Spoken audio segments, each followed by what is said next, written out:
Welcome to Applied English class. Students, આજે આપણે chapter number 8 How's the day today એટલે કે આજે તમારો દિવસ કેવો છે એ ચેપ્ટર સ્ટાર્ટ કરી રહ્યા છે. Chapter number 8 How's the day today. અહીંયા હું વાંચું છું how's એટલે કે how is આ ટૂંકું છે how's, right? How's H O U S E how's નહીં, બરાબર છે? How's the day today તમારો આજનો દિવસ કેમ છે, રાઈટ? તો સૌથી પહેલા આપણે જોઈએ what are the learning objectives. તો પાઠમાં લર્નિંગ ઓબ્જેક્ટિવ્સ કયા છે? સો in this unit we will એટલે કે આ પાઠમાં આપણે શું શીખવાનું છે? તો number 1 listen for specific information. Specific એટલે ચોક્કસ, બરાબર છે? ઇન્ફોર્મેશન એટલે માહિતી. તો આપણે ચોક્કસ માહિતી માટે સાંભળવાનું શીખીશું. નેક્સ્ટ છે practice short conversation about weather. આપણે નાની વાર્તા અથવા વાર્તાલાપ કરતા શીખીશું. શાના છે? તો વેધર વિશે, બરાબર છે? વાતાવરણ વિશે, right? Next learn to ask and answer questions about the type of weather we like. આપણે પ્રશ્ન પૂછતા અને જવાબ આપતા પણ શીખવાનું છે. શાના વિશે? type of weather we like. આપણે કઈ પ્રકારનું વાતાવરણ છે, રાઈટ? તેના વિશે. નેક્સ્ટ છે talk about our favorite leisure activity. leisure activity means શું? બરાબર છે? કે લેઝર લાઇટ્સ આપણે રેડી વાત નથી કરે, રાઈટ? લેઝર એક્ટિવિટી મીન્સ આપણે જ્યારે ફ્રી હોય છે, જ્યારે આપણે કોઈ કામ નથી કરી રહ્યા, આપણી પાસે જ્યારે સમય હોય છે ત્યારે આપણે શું એક્ટિવિટી કરીએ છીએ તેના વિશે વાત કરતા શીખવાનું છે, right? learn to gather data and interpret it. Data અને ડાટા આ બંને શબ્દો સાચા છે. જ્યારે કોઈ એક વન પીસ ઓફ ઇન્ફોર્મેશન તમારી પાસે હોય, રાઈટ? તો એને ડેટા કહેવાય છે. એનું બહુવચન છે ડાટા, રાઈટ? ઘણી બધી માહિતી હોય ત્યારે તમે એને શું કહો?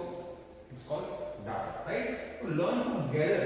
ટુગેધર એટલે સાથે અને ટુ ગેધર આ બંને અલગ અલગ શબ્દો છે. ટુગેધર એટલે ભેગું કરવું, એકત્રિત કરવું. તો learn to gather data and interpret એટલે કે માહિતી એકત્રિત કરતા શીખવાનું છે અને તેને સમજતા પણ શીખવાનું છે, રાઈટ? ઇન્ટરપ્રેટ એટલે સમજવું. ઓકે, હવે આગળ આપણે વધીએ અને ચેપ્ટરમાં શું કરવાનું છે એ જોઈએ. તો સૌથી પહેલા ગેટિંગ સ્ટાર્ટેડમાં એક્ટિવિટી 1 છે એટલે કે એ છે માર્ક. આપણે ટિક માર્ક કરવાનું છે, ઓબ્વિયસ છે. લુક એટ ધ પિક્ચર્સ એટલે પિક્ચર્સ આપણને આપેલા છે એમને આપણે જોવાના છે. Then put a tick beside the happy face if you like the day and a tick beside the sad face if you don't. તો તમને જો આ જે પિક્ચર છે તમને જો ગમતું હોય, રાઈટ? દિવસ ગમતો હોય તો તમારે શું કરવાનું છે? ત્યાં હેપી ફેસ ને ટિક માર્ક કરવાનું છે અને જો ન ગમતો હોય તો સેડ ફેસ ને તમારે ટિક કરવાનું છે, રાઈટ? તો વિન્ડી એટલે ખૂબ પવન ચાલતો હોય તેવો દિવસ. કોલ્ડ એટલે ઠંડો. તો બે પિક્ચર્સ છે, તમને કયું પસંદ છે તમારે નક્કી કરવાનું છે અને ટિક માર્ક કરવાનું છે, હેપી ફેસ અથવા સેડ ફેસ પર. ચલો આગળના પેજ પર જઈએ. હવે અહીંયા છે next two pictures. The next picture is hot. સૂર્ય દેખાય છે તમને, રાઈટ? સૂર્ય આપણને દેખાઈ રહ્યો છે એનો મતલબ છે કે આ દિવસ ખૂબ ગરમ છે. અને ક્લાઉડી એટલે વાદળથી છવાયેલો દિવસ, રાઈટ? તો આપણે ચાર શબ્દો જોયા છે: Windy, cold, hot and cloudy. 4, right? હવે જો અહીંયા છે ડે, લાઈક, ડોન્ટ લાઈક. હવે તમે કેવી રીતે બોલી શકો? આઈ લાઈક વિન્ડી ડે. તો તમને વિન્ડી ડે ગમતો હોય તો તમારે અહીંયા ટિક કરવાનું છે અને સેન્ટેન્સ બોલવાનું છે I like windy day, right? Tick માં. હવે ના ગમતો હોય તો I do not like windy day. હવે ડુ નોટ લાઈક હોય તો અહીંયા ટિક માર્ક કરવાનું છે. એવી જ રીતે રેઇની, રાઈટ? વરસાદ પડતો હોય તેવો દિવસ. ક્લાઉડી એટલે વાદળ છવાયેલા હોય તેવો દિવસ. સની એટલે જ્યારે તાપ નીકળ્યો હોય તેવો દિવસ. સો you can know now 4 types of days, right? અલગ અલગ પ્રકારના દિવસ હોય છે. તો કોઈ દિવસ વિન્ડી હોય, કોઈ દિવસ રેઇની હોય, કોઈ દિવસ ક્લાઉડી હોય અને કોઈ દિવસ સની પણ હોય, રાઈટ? ચલો, તો તમારે ટિક માર્ક કરવાનું છે તમને કઈ પ્રકારનો દિવસ પસંદ છે અને મેં સેન્ટેન્સ બનાવવા પણ કહ્યું છે તમને. હવે નેક્સ્ટ એક્ટિવિટી છે listening and learning. આપણે પહેલા તો સાંભળીશું અને પછી આપણે શીખીશું. તો શું છે ઇન્સ્ટ્રક્શન? તો B1 listen એટલે કે સાંભળો. It is Monday morning. આજે Monday morning છે. આ ચિત્રમાં આપણે જોઈ શકીએ કે Monday morning છે. Riya and her friend Srijan are talking during lunch break. બરાબર છે? રિયા અને સૃજન એ બંને કયા સમય દરમિયાન વાત કરી રહ્યા છે? During lunch break. Lunch break ના સમય દરમિયાન તે બંને વાતચીત કરી રહ્યા છે. Talking about how they spend their Sunday. How they spend their Sunday. તેઓ પોતાનો રવિવાર કેવી રીતે વ્યતીત કરે છે તેની વાત છે. Listen to them. તો આપણે એમની વાતચીત સાંભળવાની છે. તો આપણે સૌથી પહેલા ઓડિયો સાંભળીએ.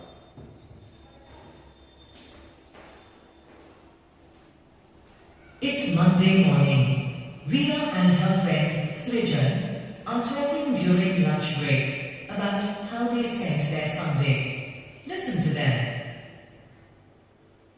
Hi Srijan, how was your weekend? Oh, I had a great time. It was a bright and lovely day yesterday. I went to a picnic with my parents, my brother, my 4 cousins and their parents. That's nice. What all did you do? We did many things. There was a pool, so some of us went swimming. And Some of us played cricket. My cousins had brought their skates and went skating all over the place.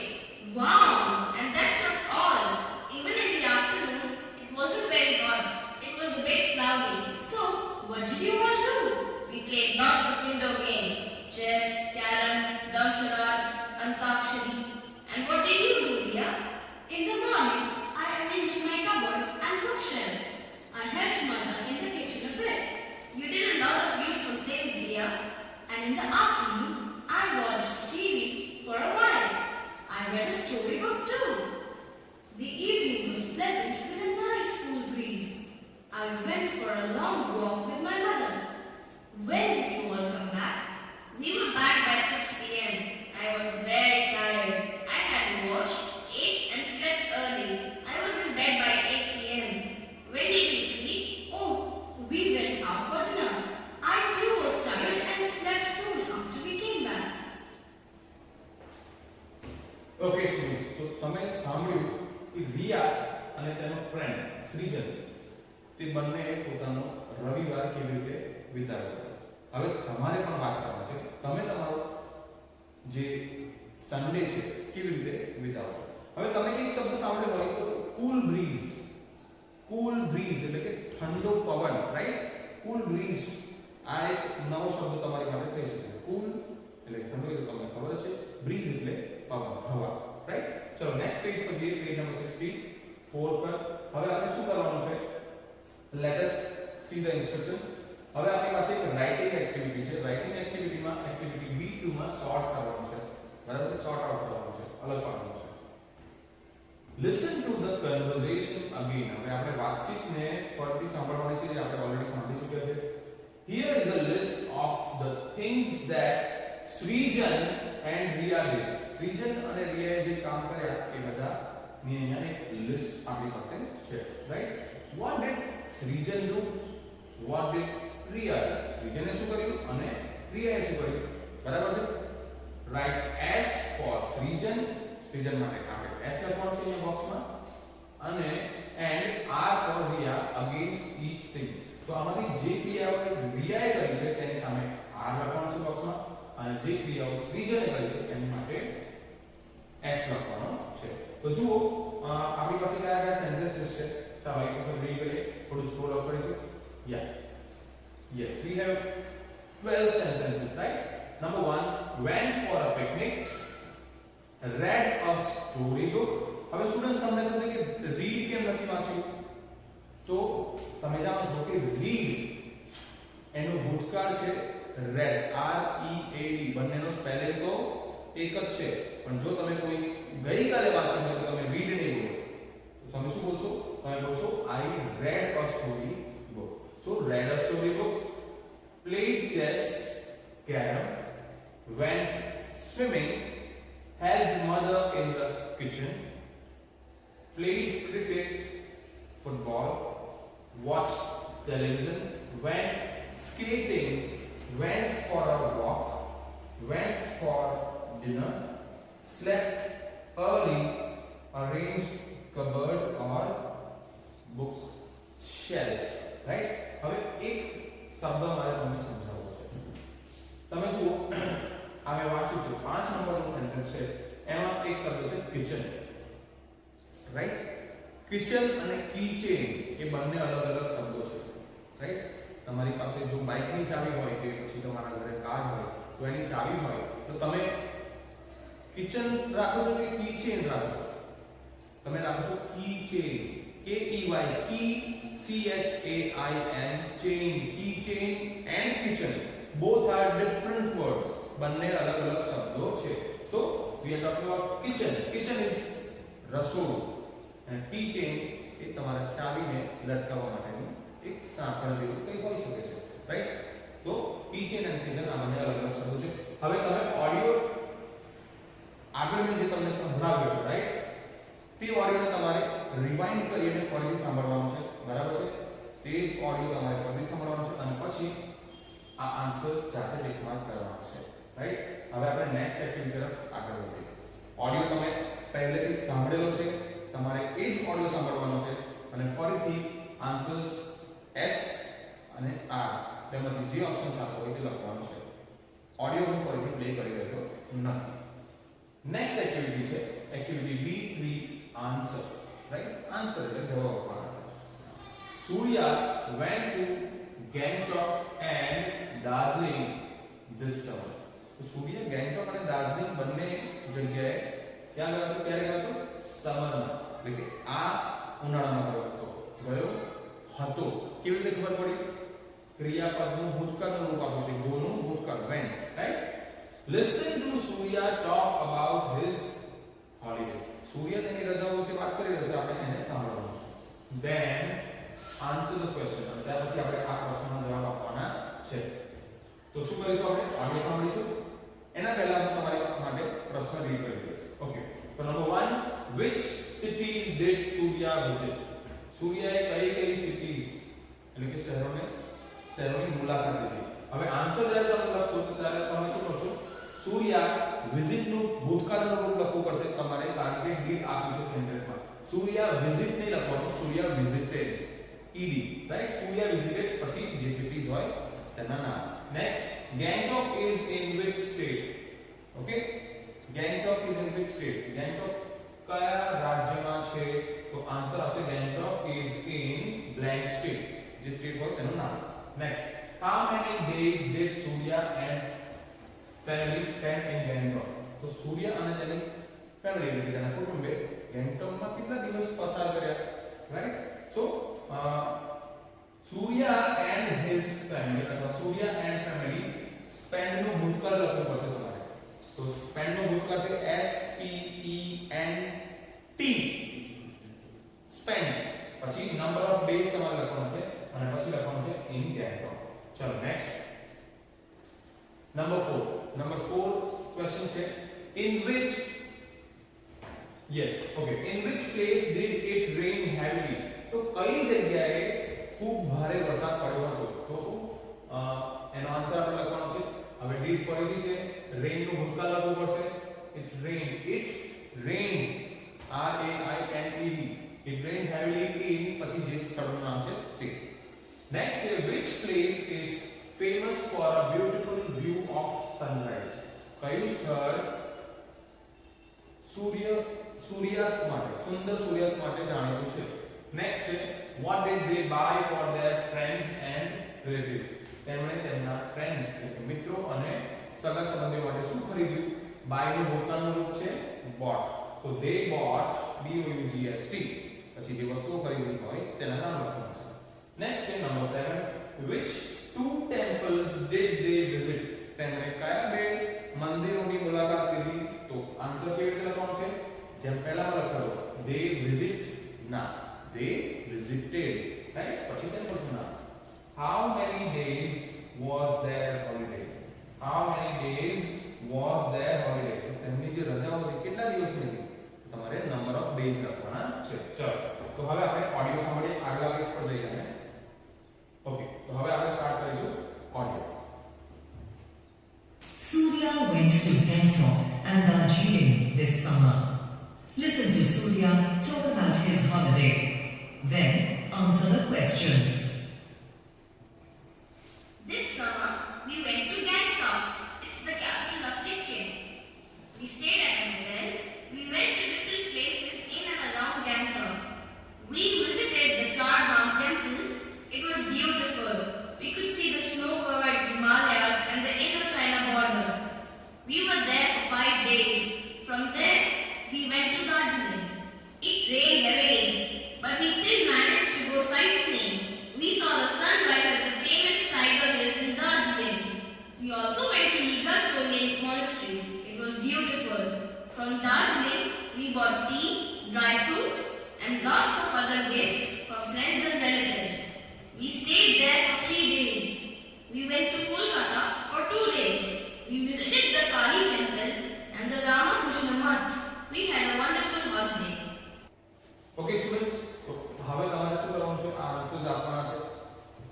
Next activity આપણી પાસે છે speaking and practising. તો સૌથી પહેલા આપણે zoom in કરીએ અને પછી ઇન્સ્ટ્રક્શન જોઈએ.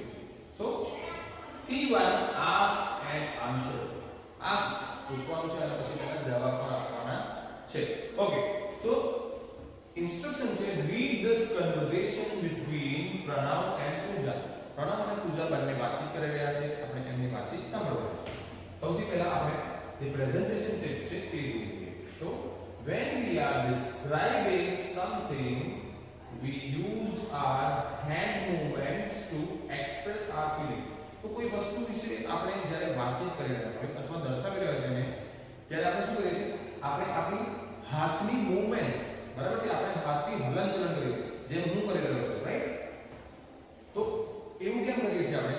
તો આપણી જે ફીલિંગ્સ છે તેને એક્સપ્રેસ કરવા, દર્શાવવા માટે, right? Hand gestures can be used to show that we feel strongly about something. તો જ્યારે આપણે હાથની મૂવમેન્ટ કરીએ છીએ ત્યારે આપણે એવું દર્શાવીએ છીએ કે કોઈ વસ્તુ જે છે જેના વિશે આપણે વાત કરી રહ્યા છીએ તેના વિશે આપણી ખૂબ સારી માન્યતા છે, તે આપણે ધારીએ છીએ કે આ સાચું છે, રાઈટ? અને તે આપણા કોન્ફિડન્સ કેટલો છે એ પણ બતાવે છે, right? We spread our hands to describe something big or raise them over our head to describe something tall. તો જ્યારે આપણે હાથ સ્પ્રેડ કરીએ છીએ, પહોળા કરીએ છીએ, ત્યારે આપણે દર્શાવીએ છીએ કે કોઈ વસ્તુ કેટલી મોટી છે. અને જ્યારે હાથ આપણા above our head એટલે કે માથાની ઉપર લઈ જઈએ છીએ ત્યારે આપણે દર્શાવીએ છીએ કે કોઈ વસ્તુ કેટલી ઊંચી છે, રાઈટ? તો હવે જુઓ અહીંયા જે કન્વર્ઝેશન છે એને આપણે રીડ આઉટ કરીએ. તો થોડું સ્ક્રોલ અપ કરીએ. Yes. So Pranav says, I don't like rainy days. I don't like rainy days. એટલે કે વરસાદ પડતો હોય તેવા દિવસો મને ગમતા નથી. They are so dull and boring. તો તેવા દિવસો કેવા છે? કોઈ મજા વગરના થઈ છે અને કંટાળાજનક થઈ છે. મજા વગરના અને કંટાળાજનક, right? Pooja says, oh really? Pooja કહે છે ખરેખર? I love rain. I love rain. મને તો વરસાદથી ખૂબ પ્રેમ છે. I love rain. I make paper boats. I love watching them float in the rainwater. So I make paper boats એટલે કે હું કાગળમાંથી હોડી બનાવું છું, right? I love watching them float in the rainwater. અને જ્યારે તે વરસાદના પાણીમાં તરે છે તેને જોવું મને ખૂબ પસંદ છે. What days do you like? What days do you like? તમને કઈ પ્રકારના દિવસો ગમે છે? So Pranav says, I love sunny days. I love sunny days એટલે કે મને જ્યારે તાપ નીકળ્યો હોય ને એવા દિવસો ખૂબ ગમે છે. They make me feel nice and happy. તો એવા દિવસો મને કેવું ફીલ કરાવે છે? નાઇસ, ખૂબ સારું ને ખૂબ ખુશ ફીલ કરાવે છે. Pooja says, I too love bright clear days. તો મને પણ પ્રકાશ હોય એવા દિવસો ખૂબ ગમે છે. Clear days એટલે કે વાદળ એકદમ ચોખ્ખા હોય તેવા દિવસો પણ મને ગમે છે. But I don't like very hot days. પરંતુ મને I don't like મને ગમતા નથી કેવા દિવસ? Very hot days. ખૂબ જ તાપ હોય તેવા દિવસો મને પસંદ નથી. તો આ થઈ વાતચીત. તમારે પણ આ રીતના તમને શું પસંદ છે તેની વાત કરવાની છે. નેક્સ્ટ પેજ પર જઈએ હવે આપણે. So now form groups of 4. Next instruction છે. આપણે શું કરવાનું છે? સૌથી પહેલા તો 4 જણના ગ્રુપ બનાવવાનું છે, right? Then ask and answer questions about your favorite days. તમારે તમારા મનગમતા દિવસો વિશે પ્રશ્ન પૂછવાના છે, રાઈટ, અને તેના જવાબ પણ આપવાના છે. નેક્સ્ટ છે એક્ટિવિટી C2 ask. ask એટલે પૂછવું. હવે અહીંયા શું છે, go round the class. તમારે ક્લાસમાં કરવાનું છે. તમે અત્યારે કોઈ નહીં કરી શકો તો તમે ઘરે આ એક્ટિવિટી કરી શકશો, right. find out from your classmates what their favorite leisure activity is. તો તમારે તમારા ઘરમાં અથવા તમારી પાડોશમાં જઈ તમારા મિત્રોને તમે પૂછી શકો છો કે જ્યારે તમે ફ્રી હો છો, જ્યારે તમારે કોઈ કામ નથી હોતું, તો તમને કઈ પ્રકારની એક્ટિવિટી, કઈ પ્રકારનું કાર્ય કરવું ગમે છે, રાઈટ. મેક અ લિસ્ટ, અને પછી તમારે શું કરવાનું છે, તેની એક લિસ્ટ બનાવવાનું છે. which activity is chosen by most people. તો તમે જે લિસ્ટ બનાવી એમાંથી તમારે શોધવાનું છે કે મોટા ભાગના લોકોને કઈ એક્ટિવિટી કરવી ગમે છે. then share the information with the class. અને પછી તમે તમારા ફ્રેન્ડ સાથે એ ઇન્ફોર્મેશન વહેંચી શકો છો, શેર કરી શકો છો, રાઈટ. ઓકે, તો સ્ટુડન્ટ્સ, જે નેક્સ્ટ છે શેર એક્ટિવિટી C3, ત્યાં એ એક્ટિવિટી આપણે નેક્સ્ટ સેશનમાં જોઈશું. તો આજે આપણો વિડિયો અહીંયા પૂરો થાય છે. હું તમને ક્વિકલી હોમવર્ક શું છે એ બતાવી દઈશ. તો ચાલો પ્રીવિયસ પેજ પર જઈએ. અહીંયા તમારે આ કન્વર્સેશન રીડ કરવાની છે. આ કન્વર્સેશન રીડ કર્યા પછી તમારે આગળના પેજ પર જે આપણે ઓડિયો સાંભળ્યો હતો એના આધારે આ ક્વેશ્ચન આન્સર્સ આપવાના છે, રાઈટ. નેક્સ્ટ છે અહીંયા તમારે R અથવા S લખવાનું છે આ કન્વર્સેશન સાંભળ્યા પછી. પ્રીવિયસ પેજ પર જઈએ તો પ્રીવિયસ પેજ પર આપણે તમને જે પ્રકારનો દિવસ ગમતો હોય તેના માટે ટિક માર્ક અને જે ન ગમતો હોય એની માટે ક્રોસ માર્ક કરવાનો છે. ઓકે, તો સ્ટુડન્ટ્સ, આ થઈ આપણી એક્ટિવિટીઝ અને તમારું હોમવર્ક. તો આઈ હોપ કે તમને આ વિડિયો સારો લાગ્યો હશે અને તમે પણ હવે તમારા દિવસનું ડિસ્ક્રિપ્શન કરી શકશો. Thank you and good bye.